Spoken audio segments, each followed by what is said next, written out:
Hello dear learners, welcome to the e-content channel of BSS Rhythm. Today I'll be taking you through a very important theory, and the theory is Jean Piaget's theory of cognitive development. Why this theory is important? The theory is important from many perspectives, and the first being development, of course, is a continuous change. And when you talk about cognitive development, it is more rapid, it is not stagnant. And so, this person, Jean Piaget, was a pioneer in developing a theory which is even recognized in today's 21st century. Jean Piaget was born in 1896 in Switzerland. He is known primarily for his work in child development. Piaget places great importance on the education of children, how children learn basically, not on what they learn, but on how children learn.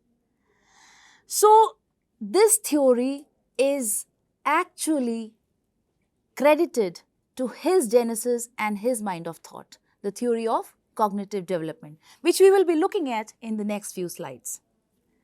So, as we said in the previous slide, how do children learn? What comes to your mind? How do children learn? Just go back, do a flashback, think of little children, how do they learn? They learn through imitations and observations. Just imagine, how do children learn grammar? We don't teach them grammar at the first beginning. Whatever language they are picking up, we don't say, this is right and this is wrong. But more or less, around the year of 2.5, you will find that children are speaking the correct language with proper grammar also. So how are they learning this? They are learning it through imitation and observation.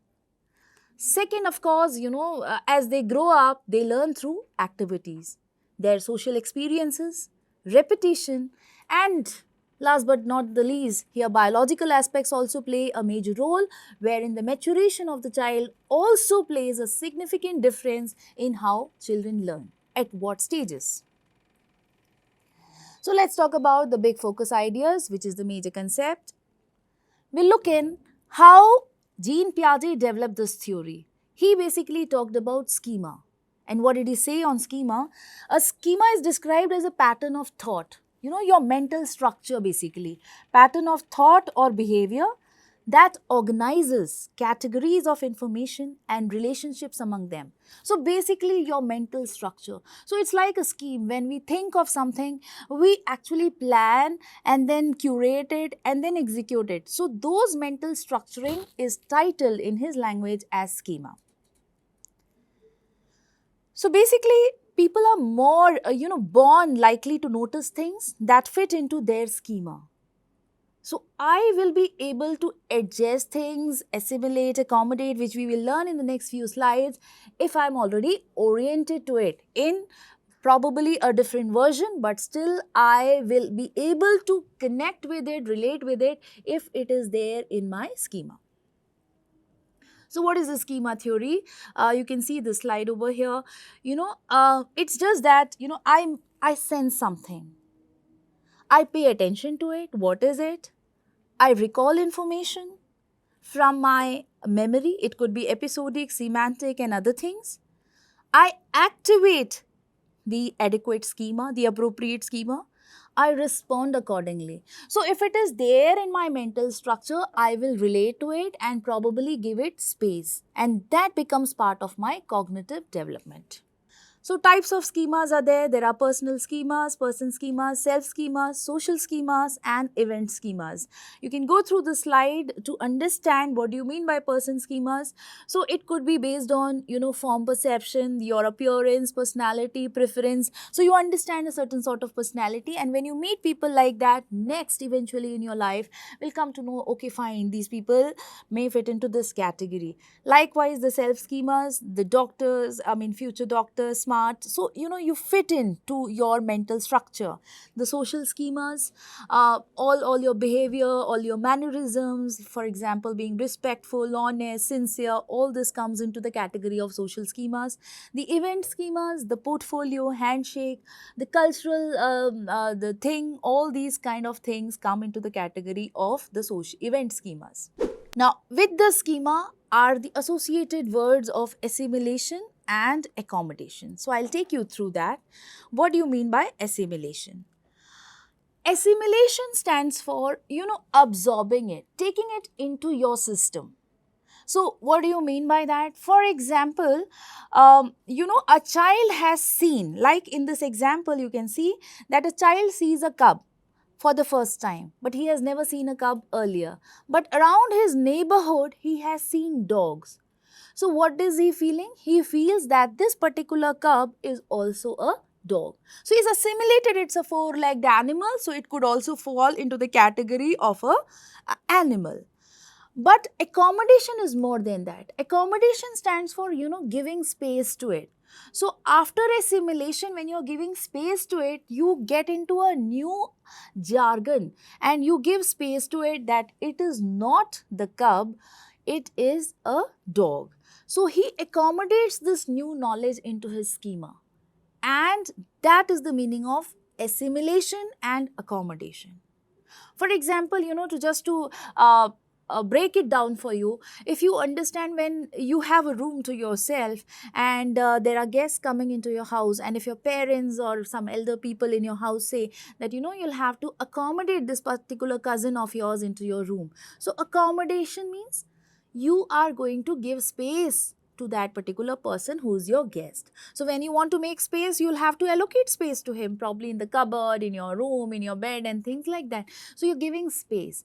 And before that comes assimilation, when that news was announced to you, okay, that this person is coming to your place and you will have to accommodate him in your room for probably a month. So this idea getting in, okay, fine, I'll have to, that is called as assimilation. And when you actually make space for it, is, you are actually accommodating that person.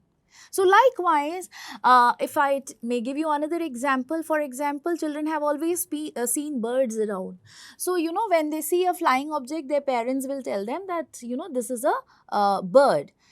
So suppose if the child is from the rural segment, comes into the urban area and sees a aeroplane close by flying, and what does he see? He feels that it is also a flying object. So he tells to his mother, who is giving him a stroll in the park, that this is also a bird, because he has assimilated that any flying object is a bird. However, the mother goes on to say, no beta, this is not a bird, this is a machine which can fly. So the child is able to accommodate a new schema, new information into his schema, and that stands for, and his mother goes on to say that when you have machines which are flying, which can take in people, to fly people around, that is called as an aeroplane. So the child has accommodated a new information into his system, which is called as accommodation. I hope the concept of schema, assimilation and accommodation is clear to all of us. We'll go into the theory of cognitive development in stages. What are the 4 stages of development as per Piaget? And the 4 stages of development are sensory motor, pre-operational stage, concrete operational stage and formal operational stage. So these are the stages of development. Alright, and in all this process, we require all. You need to have the schema, the mental structure, assimilation, accommodation, and one thing added to it is equilibrium. What do you mean by equilibrium? It just stands for the balance between assimilation and accommodation. When you strike a balance between assimilation and accommodation, that is called as equilibrium. We'll just closely look at the 4 stages of cognitive development. The first being the sensory motor stage or the phase. This is from birth to 2 years. This is where the children make sense of the exterior world through their senses. All the basic 5 sense organs, they realize that through their behavior, they can influence the world around them. So, through their senses. Then next is the pre-operative stage. This is from 2 to 6 years. This is where the children use the symbolic ways of understanding. Young children advance in their knowledge of the world. So this is the pre-operational stage. So you can just think of, that stage when the children are from 2 to 6. They are more active and they try to actually work out everything. So that is the pre-operational stage. The next stage is the concrete stage, wherein the children are in the age group of 7 to 11. The children adopt logical reasoning and they form their specific information try to form their specific information. This is a particular stage wherein they are able to understand things in a more logical fashion. And the last stage is the formal stage, which is from 12 to adulthood. Here, they require that there are more potential solutions to a problem, where their thinking becomes more abstract in nature. And you can see that the system of education is also so divided that it actually accommodates all these four stages of development, right from sensory motor to pre-operational to concrete to formal stage of development, wherein initially you can see that children are, they are not very good with their fine motor skills. So children are allowed to play with probably sand, and they are drawing with their crayons and things like that, the broad drawings. So this is the sensory motor stage. When you go to the pre-operational stage, that is from 2 to 6, they slightly take up the fine motor skills, they are able to judge better, so they can fine tune their things. So that is the pre-operational stage. If you look at the concrete stage, which is the stage of logical reasoning, so they will understand which glass is having more cold ring and which is having less cold ring. So they will be able to form their laws of conservation.